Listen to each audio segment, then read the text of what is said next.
Sir, ஏடா calling bell அடிச்சு இங்க வந்து கேட்கற அளவுக்கு வந்துட்டீங்களா? என்ன வேணும்? இது உங்க குப்பை தான். மக்கும் குப்பை மக்காத குப்பைன்னு கொஞ்சம் பிரிச்சு வைக்க சொல்லியிருந்தேன். நான் அப்படியே போட்டிருக்கீங்க. அதான் சொல்லிட்டு போலான்னு வந்தேன் சார். ஒரு நிமிஷம். நாளையில இருந்து மட்டும் கொஞ்சம் பிரிச்சு வச்சிருங்க சார் நீங்களே.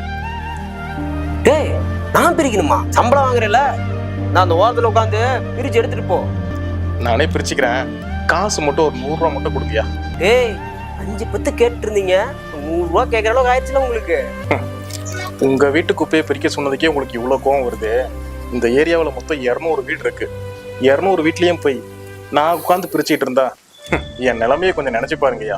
மாற்றம் வேணுங்கிறீங்க. பத்தாததுக்கு அவ சரியில்லை இவ சரியில்லைன்னு வேற சொல்றீங்க.